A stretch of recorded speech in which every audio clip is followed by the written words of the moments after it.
I'm at 6,900 meters.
Hello and welcome to Sports Extra. You just saw the video, absolutely unreal scenes. It is unbelievable how one can achieve whatever they want to. You know, for some people, sky is the limit, but not for these two gentlemen. They want to aim as high as they can and surpass all records. An absolutely wonderful feat there. Details involved, everything is going to be there. But the two superheroes you just saw are with us in studios, and we're very lucky to be joined by these men with wings, of course. They're flying high. First of all, we've been joined by Horatio Lorenz. Hello, assalamu alaikum. How are you? Hello, how are you? I'm very well. Thank you very much for joining us. We've also been joined by Mr. Thomas. Thomas, hello. How are you? Very good, very good. Thank you. Well, we just saw the video. Absolutely beautiful scenes. But we've got a report and the details coming up as well. Let's take a look at that and then we'll continue the discussion.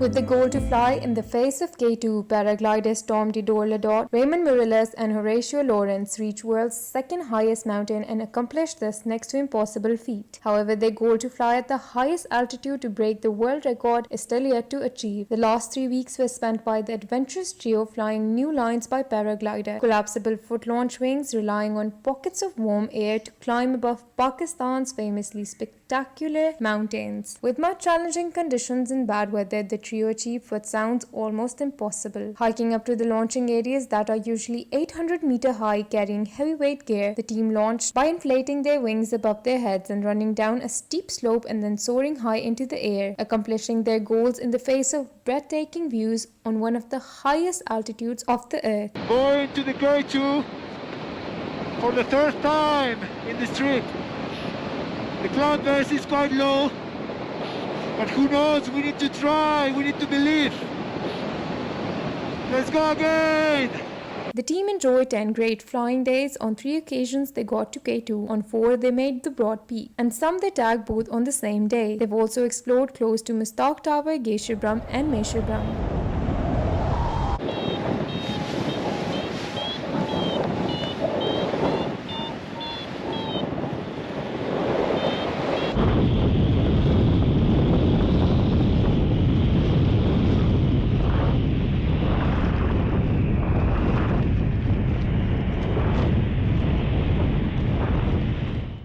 Absolutely breathtaking scenes there. You heard the details as well. It was absolutely phenomenal. I think that search for nirvana could have been seen there, and absolutely majestic scenes, not just of the mountains, but the flight in these mountains itself is, of course, going into the history books. Well, Horatio, first of all, how was the experience? My first question.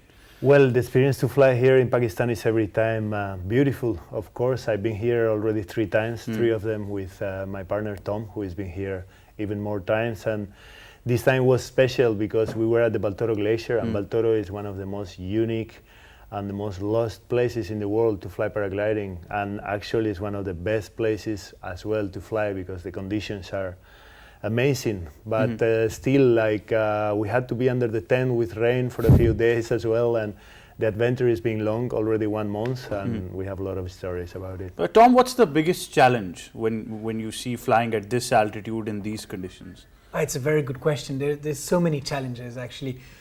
One of the biggest challenges, of course, is the cold conditions. You know, when you fly at 7,000, 7,500 meters, so we're talking about 20,000, 21,000 feet, it goes down to minus 30, 35 degrees. So every time we were on takeoff, we wear big jackets and massive gloves, and you know, we try to protect ourselves from the cold. So that's one of the challenge. The other big challenge there actually is that we are always flying above a glacier.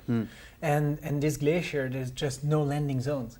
So when we fly, we always have to go up, you know, we always have to stay high, because if we have to land down there, we would arrive at maybe 50 kilometers per hour, so we would easily break our legs, you know. So we have to all the time try to focus and stay high, and that's a real challenge. We fly with oxygen, of course, also. We have oxygen tubes in our nose, and so we can breathe oxygen during the flight.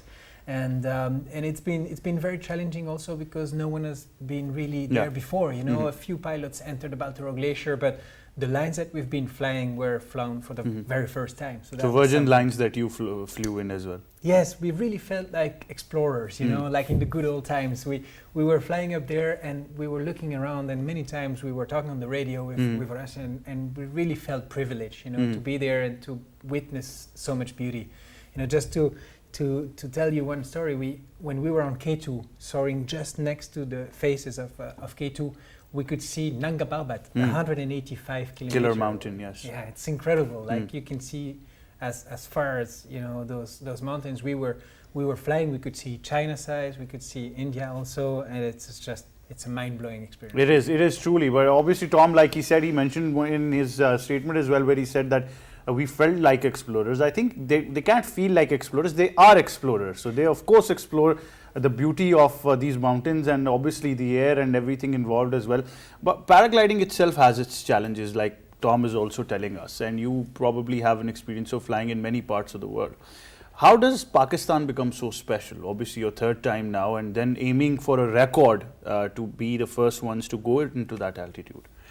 Yeah, we are always looking for challenges, of course. Tom is competing in one of the most difficult and long races in the world, X-Alps. I'm doing aerobatics, where I'm 6 times world champion, and I've been also doing records in aerobatics, infinity tumbling, 568 revolutions. So we are always aiming to do something new, and coming here to Pakistan, this time, the first target, the first objective was to fly the K2, of course, to arrive by flying to the K2, never done before.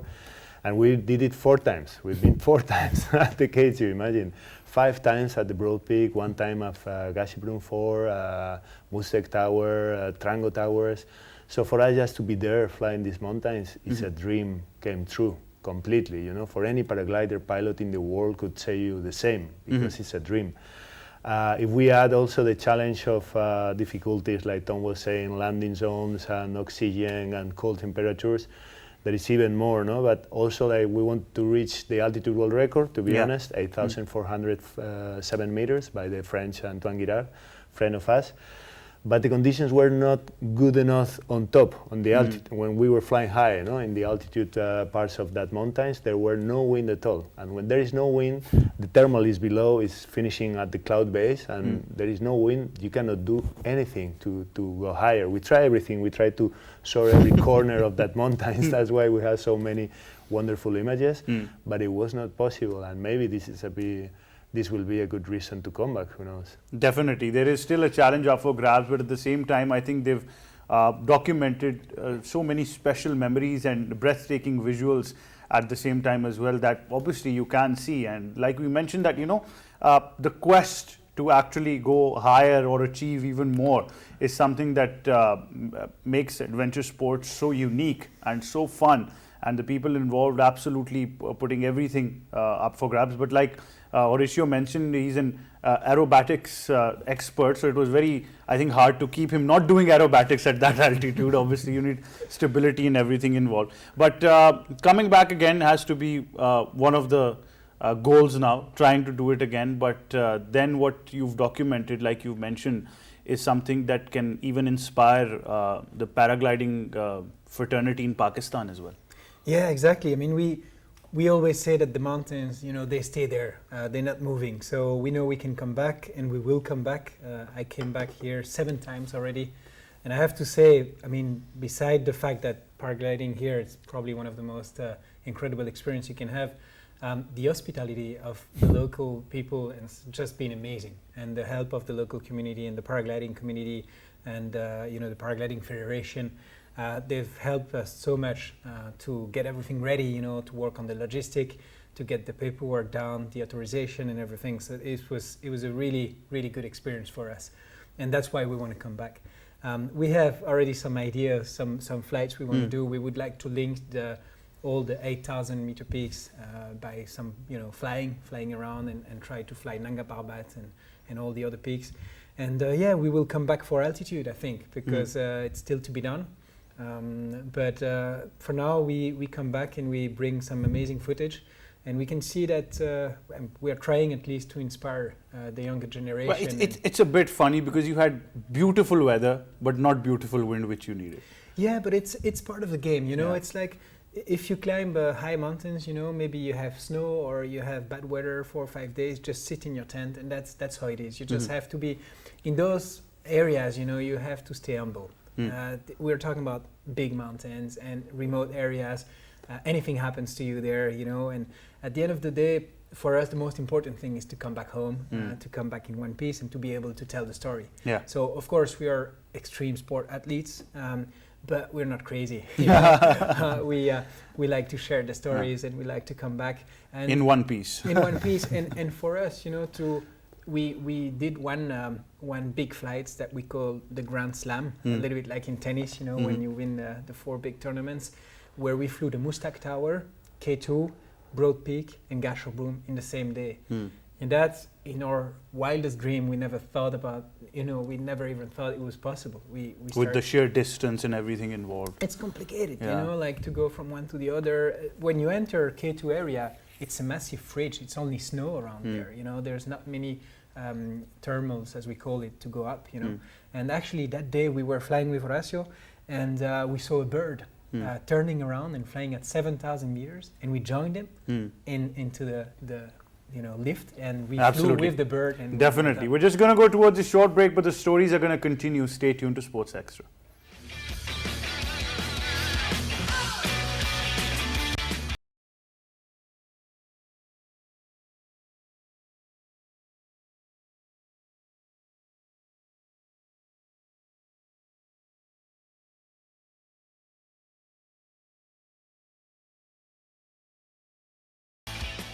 Welcome back. We're still joined by the flying men, Horacio and Tom, and we're of course talking about their historic feat as well. Now, Horacio, what kind of training do you go through when the training routine before the flight and everything involved? What was the process of training for this flight? Well, for us, it's mostly we train in Europe. We train physically. I organize a training with a personal trainer to be able to fly so high and it was mostly about running a lot, almost every day of the week. And again, wearing weight on your back and climbing mountains. This is the best training to be able, because every day we were hiking almost 1,000 meters from 3,500 to 4,500 with a lot of kilograms. How much was the weight that you were carrying? 25 kilo. Our equipment is 25 kilo. It's 25, but because we have a mattress, tent, sleeping bag, we have food, we have water, we have a lot of clothes, we have instrumental. At the end, you have to be ready to spend 2-3 nights outside if you cannot land back at the base camp. So you have to be really ready to be out there with everything you could need, no? And that's the only way to fly that way. So we were flying really like full power, not looking backwards, saying, okay, we have to arrive there, we go there. And if we have to land down there, okay, it's gonna be dangerous, but we will be able to stay there, in the base camp of Baltoro, Broad Peak or K2, and who knows. But then the way back by walking would be like 2-3 days walking again, no? So every time we were flying, we were pushing, and we were also having a look on our backs to try to come back to Paju. Every day we were landing in Payu. We're lucky enough to do it every day. And actually, we were 3 components of the team. Ramon Morillas already left to Spain because he had another compromises to do, and he landed in Broadpeak because he sank somewhere else there when we were flying, and we lost him for 3 days. Imagine. So, and there is no communication. We couldn't really communicate. Actually, we have an enriched satellite connection, but it's like a short SMS. There is no phone signal. Where we were, and yeah, there is a lot of challenges. Then eventually you had to find him probably. Became a rescue operation almost. He came slowly. He came slowly, but thank God that they were able to get track of him. Tom, what's plan B if anything goes wrong? Like obviously Horacio told us that they've got food and sleeping equipment, everything, but if it fails, what's the rescue plan then? That's a really good question. And actually you cannot really count on anyone there. So you have to be prepared. I always say, preparation is key to success. So as Horacio told you, we fly with sleeping bag, we fly with food, we fly with a live tracking device so we can always tell our position, and we fly together. Paragliding, you might think of paragliding like a sport that you do yourself alone below your paraglider, but actually we were connected on the radio all the time, and we were flying all the time together. So if and it's emotional support as well for both of you, having each other at that time. It really is, because sometimes you have doubts, or it gets very turbulent, it gets very complicated, it gets difficult to fly, and then you have your friends, saying on the Tom, radio. we'll just come back in a bit. We're going towards a break. Stay tuned.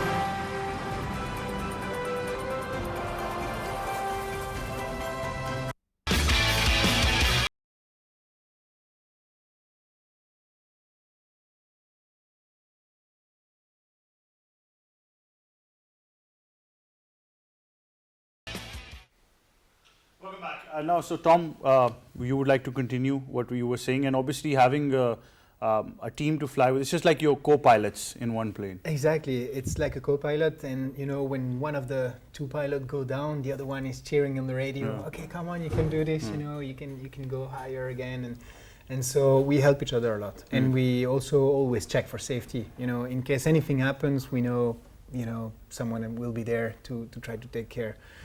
We also know that in the area there are some small military bases, and we were in contact with the military, so anything happens, we also know that maybe an helicopter can come and help us, but they don't fly above 6,000 meters. Helicopters cannot get that high, so you're the only crazy ones doing that right now. you look down and you think, whoa, I better not land here, But as Horacio said, we can always come back to the base camp. We were flying an average of 100 kilometers per day. Some days 7 hours flight, So we bring a little bit of food with us, we bring a little bit of drinks, and we fly 6-7 hours. I think altogether we flew around 70-80 hours this month, so it's been quite incredible. Yeah. So, are there challenges for the equipment as well in this cold weather? Probably for the equipment itself. Yeah, the equipment suffers a little bit, especially sometimes the GPSs and stuff, because it's so cold. The battery can run out. The chute itself and everything involved. Yeah, and also it's the takeoff place. It's very rocky, and so sometimes we break some lines. There's a lot of dust, so you have to, it's extreme. Yeah, I saw the takeoff. It looked like they were flying from an aircraft carrier. It was absolutely zoop, a quick takeoff as they could do it like a jet. So that was there as well. But for the country itself, Tom also mentioned, and everything involved. Third trip now, how do you find Pakistan itself, the people and every structure involved? I'm going to be honest here with you. First time I came here, it was in 2011, and as you know, Bin Laden was in television everywhere. Actually, USA came here to Pakistan a few weeks before we arrived here for my first time, So I called the embassy in Spain, and they told me not to come to Pakistan. We made a crisis plan, and we made a Skype call with everyone, with the photographer, camerographer, everyone who was going to come here to Pakistan. And we decided to come. That is the truth. And when we arrived, we found a beautiful country. Like we've been always very well treated in the mountains. Hospitality is a must here, we can say. I had the best experience ever here in paragliding in my life, and I realized there is not always the truth in the What you see, television. yeah. Sorry to say it here in a TV program, but there is not always all the truth there. It's better to go and see it with your own eyes sometimes. And second and third time, this is my third time, it's being every time even better. So probably the family said no as well, obviously. When no, you and now the family is more relaxed, you know, and I invite people to come here, and actually in 2016 we were here with our wives here. We invite our wives and friends, and we were more people. So we always recommend to come here to Pakistan to our closest friends and all the on the social media, and when we make interviews in TV in our countries as well, because we think Pakistan is a really beautiful country to visit. Definitely. So Tom, 7 times. You're practically a Pakistani now. So I can't say that you're visiting. So you should know the food, a bit of the language, everything itself. Yeah, it's, you know, like Horacio said, we traveled in more than 60 countries all around the world, you know, and I always come back to Pakistan. It's like a second nation for me. When I go to Hushay, it's a little village in the north. They call us Hushay members, you know, and every time we come there, we have really close friends. They call us when we go back home, and we exchange messages and stuff. So yeah, I really feel that it's my second home kind of, and I love the culture. I really like the people, and I've never seen that anywhere else in the world, really. Like you land in a village with your paraglider. Of course, we kind of come like, it's pretty crazy to see a paraglider landing in your village, you know. Out of nowhere. Out of nowhere. But you come there and all the kids run around, you know, and everyone comes out, and for sure, 100% sure, you will be invited to share a cup of chai, you know, and spend some time with the locals. So yeah, it's wonderful, really. It is, truly. And you know, it becomes a good omen for the country itself, because obviously, like Mauricio said, that then you talk to your friends, your community out there, the international people who want to come, you become ambassadors of the country. Of course, and also we've been working with the tourism minister, you know, and the sport minister of Gilgit-Baltistan, and they've been so supportive with us, and they've really been helping, you know. So we feel welcome, and we do feel that, you know, there's something happening in Pakistan, and I think in the next 10 years you'll see more and more paragliding pilots flying around. In Pakistan as well, obviously, and you know, it's for the sport itself. But for young, you know, people out there who want to take up paragliding, what would you like to tell them? What's the experience that should be put in, and what should be the steps for them?